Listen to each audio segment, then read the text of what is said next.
with a promise to keep a vigilant eye on economic currents. The Central Bank of Nigeria's Monetary Policy Committee, MPC, has increased the benchmark interest rate by 200 basis points to 24.75% from 22.75%.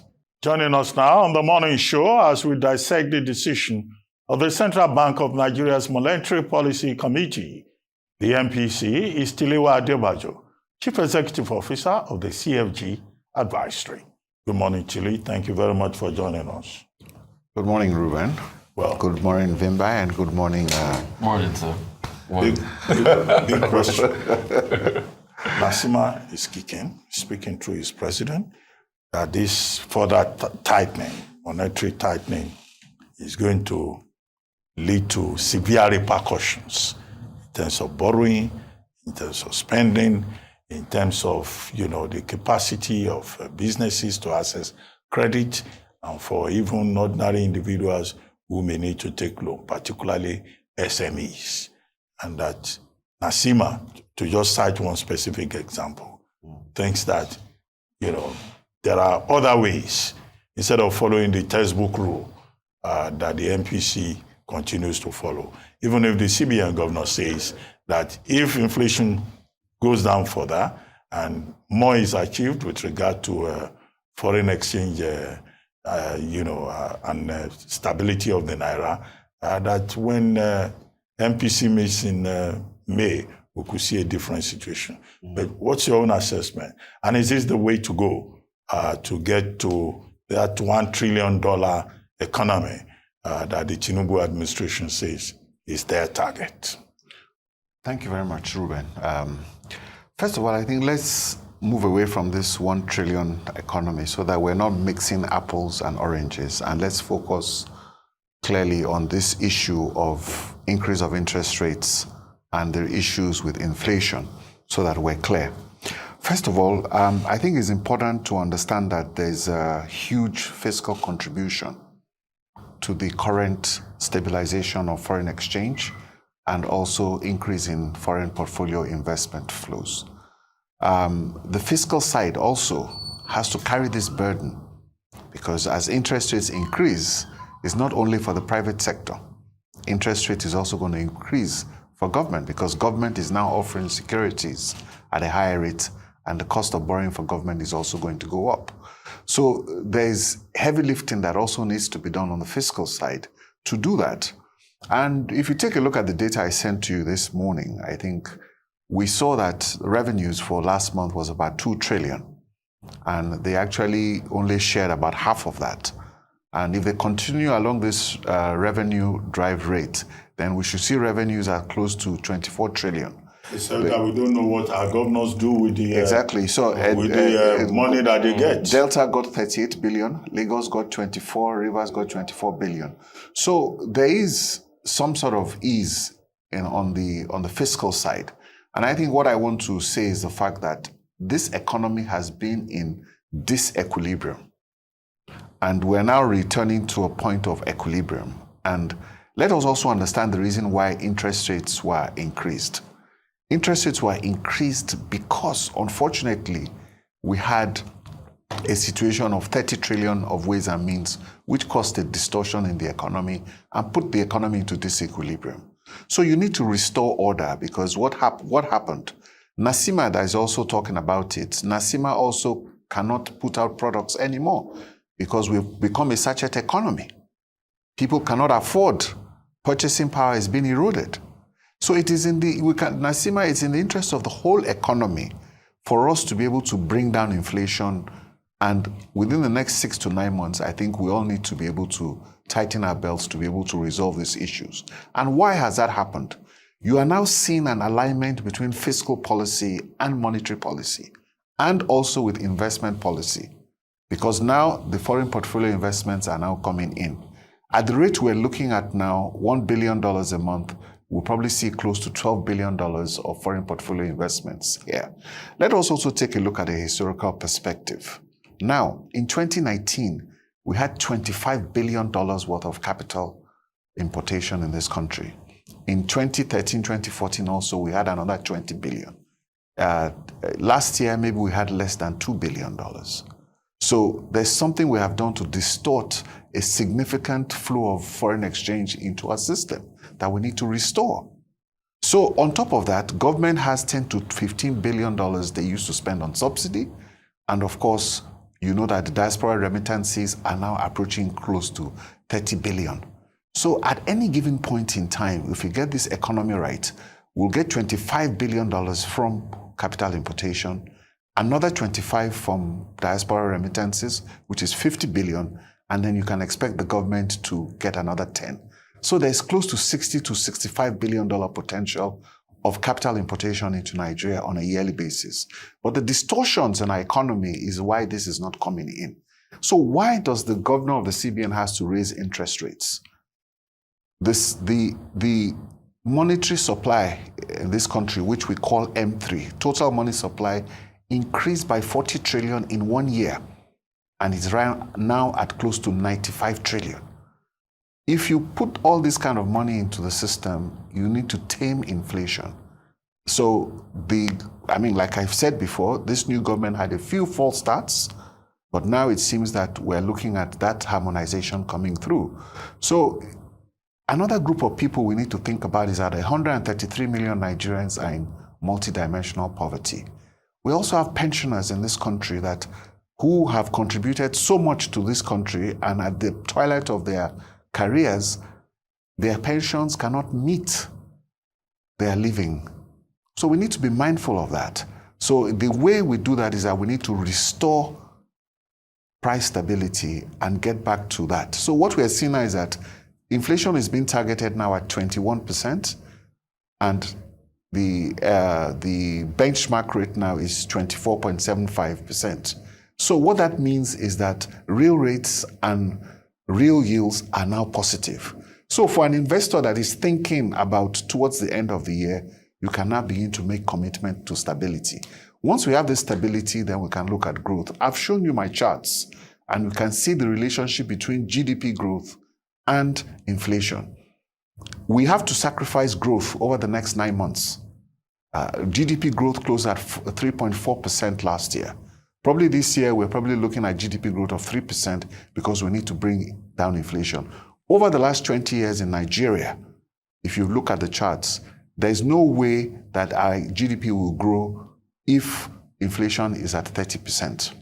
So if you take a look at the charts over the years which we've seen, 2013, 2014, and you will see that GDP grew in excess of 8%. And what were the parameters? Inflation was at 11% and interest rates were about 12, 13, 14%.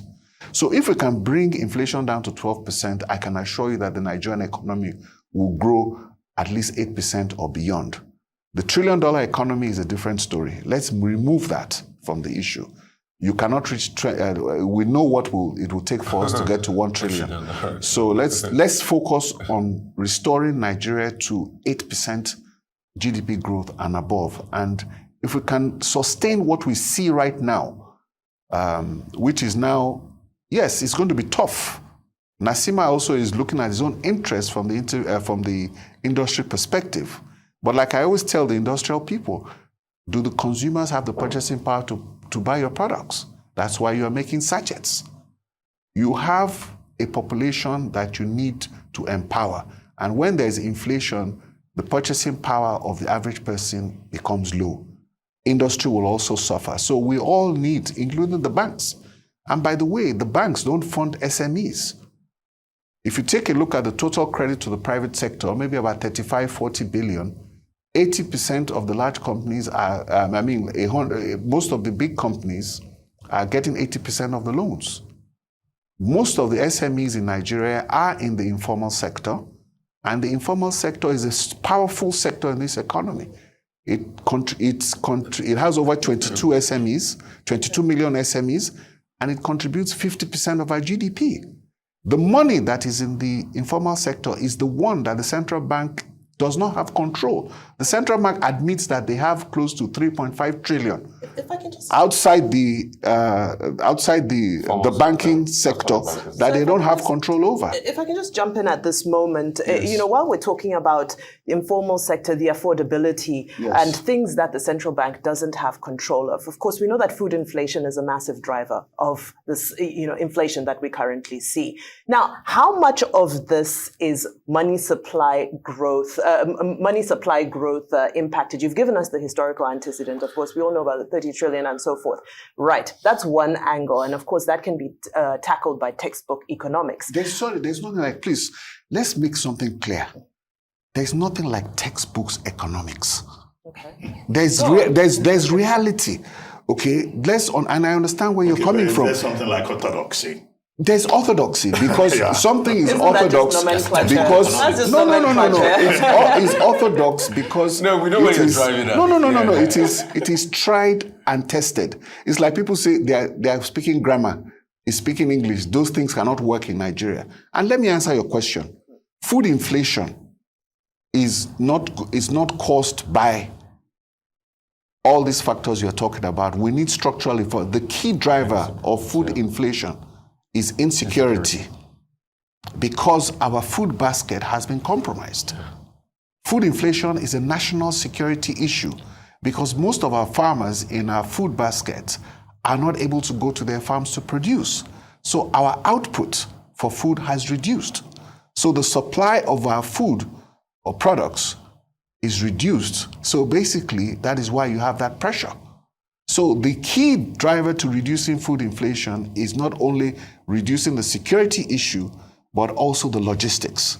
Because the cost of transportation, because of the price of diesel, which is now coming down, has gone up. So does this hike impact that in any way? Yes, it's going to impact it. This hike is something that is going to shock the economy back to normalcy. Okay, because when I was screaming about ways and means here, people did not understand what I was talking about then because you had not felt the impact. Now you're feeling the impact of 30 trillion ways and means. We need to resolve that problem. And the way you resolve that problem is by price stability. If inflation spirals out of control, we're going the way of Venezuela, we're going the way of Zimbabwe, which is, what is happening in Zimbabwe firsthand. They've done better in managing their situation. So what did Zimbabwe do too? You had to shock the economy with price increases to be able to do that. Well, we actually had to dollarize our economy. We had to revert to using US dollars. But let's not take the those are conversation options. there. Okay. Yes. Let me shock you a bit. Yes. Textbook Yes. theories, and I know why you're kicking back because Nasima brought forward that narrative of this textbook analogy that for you to fight inflation, you raise interest rate. But it has worked. I mean, I get the analogy and the fight of the producers that the argument they will normally make is, our inflation is not being caused, because of those factors. It's because of food and everything are physical factors. But what they also forget in the argument, like you said rightly, is that we have a money circulation problem, which is a humongous problem, and that is also increasing inflation. Hence the constant refrain you constantly have about, the ways and means that just put a lot more money into circulation, much money in circulation, chasing few goods, and voila, we had inflation. But a couple of things, I'd like you to veer off this a bit. There's been some talk about, amendments as regards the CBN Act based on what happened the last time. I want you to talk through some of your ideas as regards that. And secondly, we have securitized the ways and means, right? And we started paying it back. I mean, I know how you fought vehemently against securitization of the ways and means. The model at which we're going as regards it, is that the best way for you? Are you content as regards what we're doing with the ways and means now?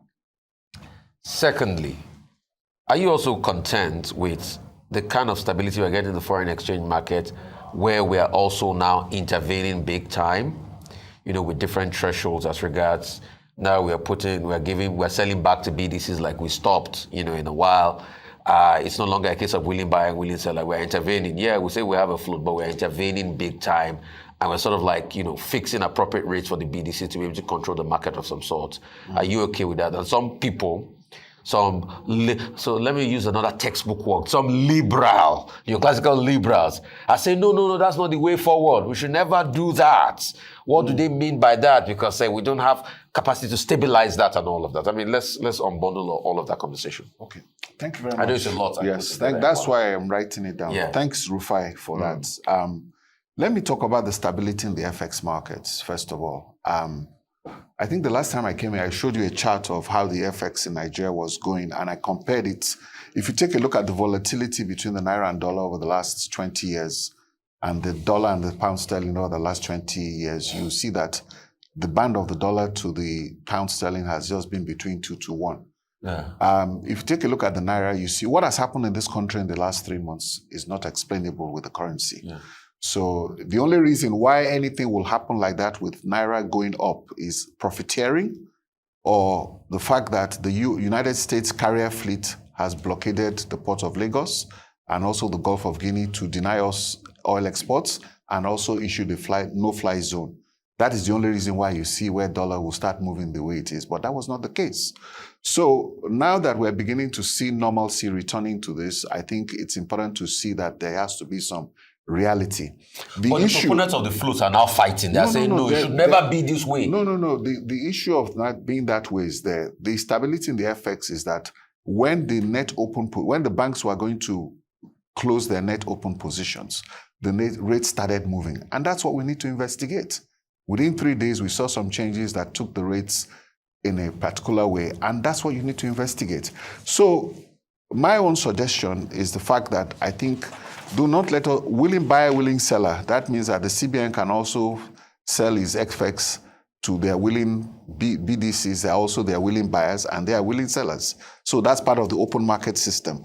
So I'm not worried about that. What I'm more concerned about is that the central bank governor, in his speech at the Chartered Institute of Bankers in November, said that he was going to come out with a new foreign exchange mechanism backed by legislation, which is also work in progress right now. I think by the time that comes out, a lot of things will come to bear. But I think what we can see now is that speculation is abating. And with the harmonization of monetary and fiscal policy that we're currently seeing, we're seeing that rates are going down and foreign portfolio investors are coming. The fiscal side is not doing their best. No, the fiscal side, that's what I showed you. I've showed you they have to bear the burden of this interest rates increase. They are also saving a lot of the revenue.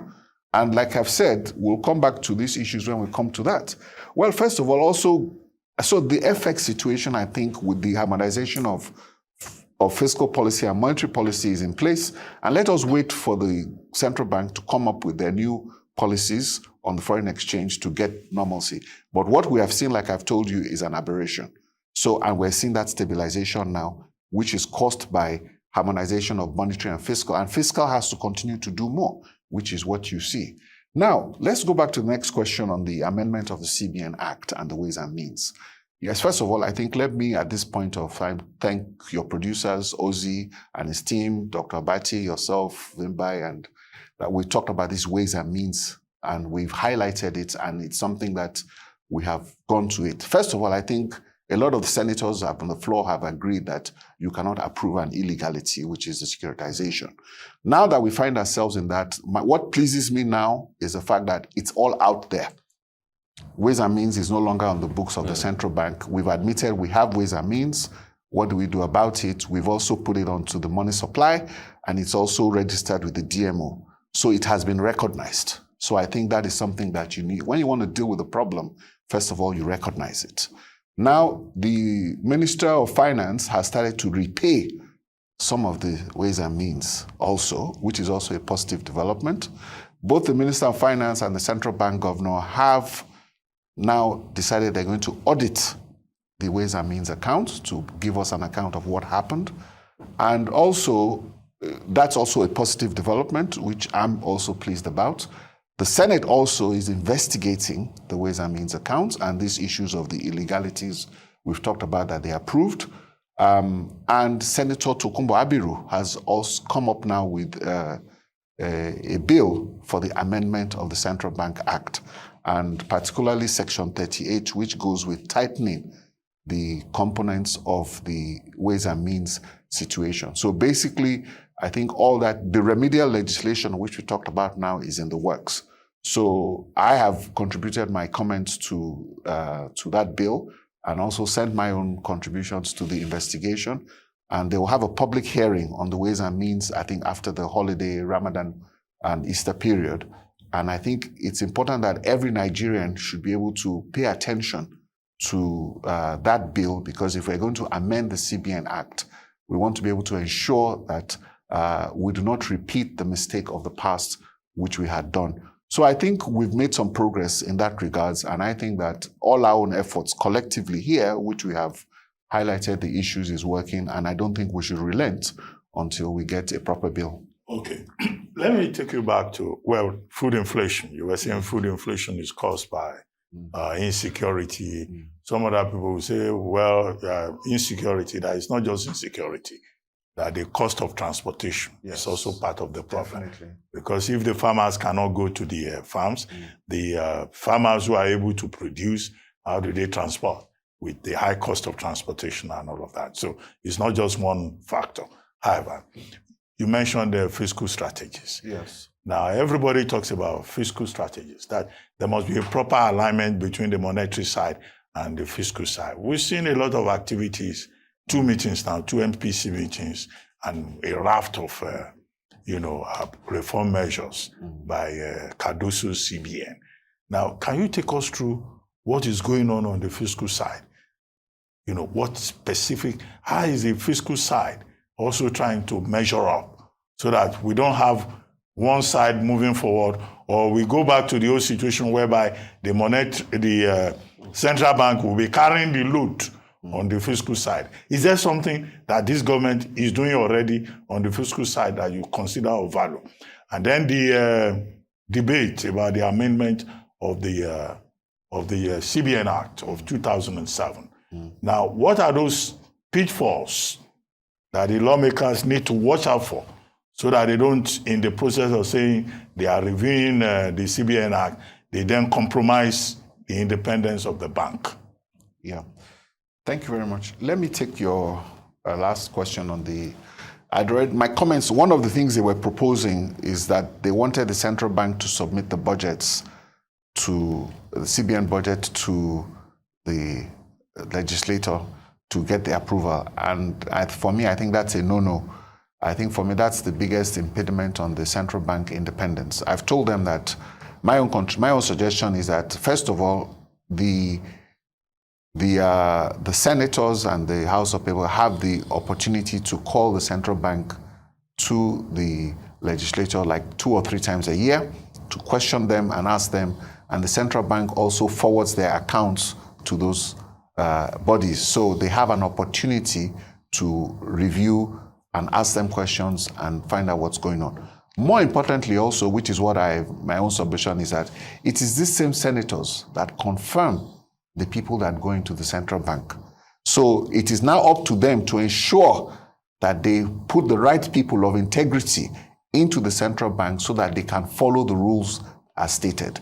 So the House does not need to, the central bank does not need to start getting their budgets to the central bank for approval. That's the only pitfall I see in the proposed legislation, and I think I've made that clear. Now, in terms of the fiscal strategy, which this government is looking at, the biggest problem that I have seen with this government is the optics are wrong.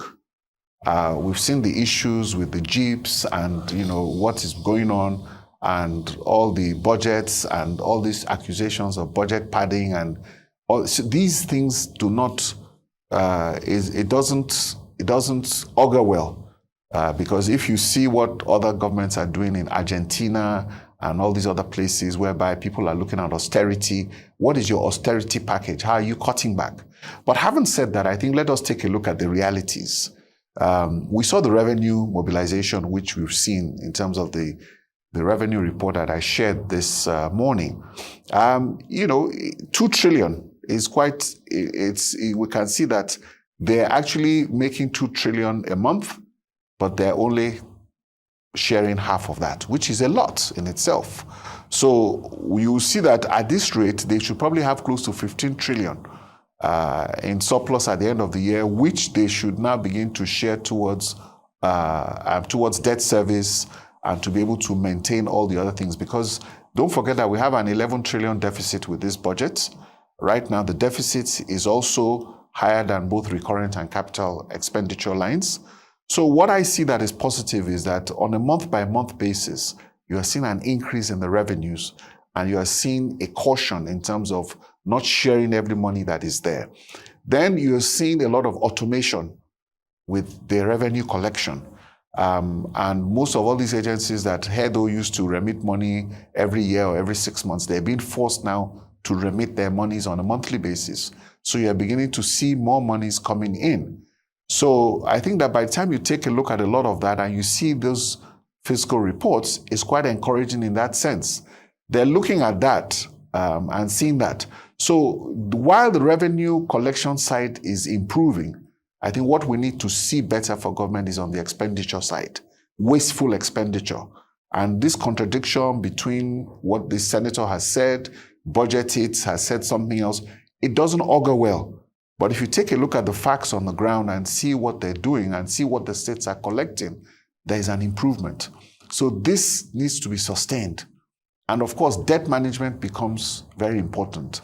How do they restructure their debt, and how do they continue to, what they have been able to set, signals they've been able to send is that the bond markets here locally and the instruments they're issuing, even though now they're high interest rates, are being oversubscribed. So there is a lot of confidence on the domestic market for government instruments. On the international markets also, our Eurobond yields are declining, which shows a lot of confidence in that government. So they need to refinance a lot of those Eurobonds to longer maturities, and they need to continue to meet all the debt service obligations so that we don't end up the way of Ghana or Zambia or Ethiopia. So if we have that, or Zimbabwe, so we need to have that confidence. On that note, while we're talking Zimbabwe, I know our time is fast spent. We do have to go, but very briefly before you go, of course, everybody is celebrating a stronger Naira. Is it time to celebrate? Can people exhale? Is it sustainable? Where are we going? It's very not quickly. About celebration. For me, it's about understanding the dynamics of any economy, so that there's no economy that has wild swings. For me, it's about stability. Yeah. So let us go into a stable mode, understand that the next 6 to 9 months are going to be of high rates regime to be able to restructure the economy and move. Don't celebrate anything. It's nothing to celebrate. Let's get back to normalcy. And then let's all dig deep, because, it's affecting everybody. What's normal? No, it's not. I don't look at normalcy. My own is the fact that I cannot afford to replace my car now, as I'm telling you. So because my car's you know how much a brand new Toyota Corolla is? It's 45 million. Why would you spend that money on a car? So everybody now has to. Why not try grade A to Kumbo? Yeah, that's what I'm saying. You buy a brand new. Try grade A. No, my old car is still there now. The ones I bought 7 years ago. I've gone to spray it, sell the cars, and get everybody. And when you bought them many years ago, it was less than 10, 15 million. Exactly. So what I'm trying to say now is the fact that we all have to do that. I mean, if you travel a lot, which I do now, I have to travel on an economic ticket. So because I like to travel. That must be punitive. It's not. But if you want to continue to do what you used to do at that rate, then you need to make those adjustments. Let's just have a method. So basically what we're just saying is that let us have price stability. Right. Let us think about the 133 million Nigerians in multidimensional poverty who are in the sachet economy. Mm-hmm. And more importantly, let us think about our pensioners. That's right. So that whatever they have, can have value. Once we have that, then we should be okay. So it's not yet time for celebration. It's not for yet. Pensioners, we should try the triple lock. Okay. Adebajo, it's always so refreshing being in conversation with you. Thank you so much for your time this morning.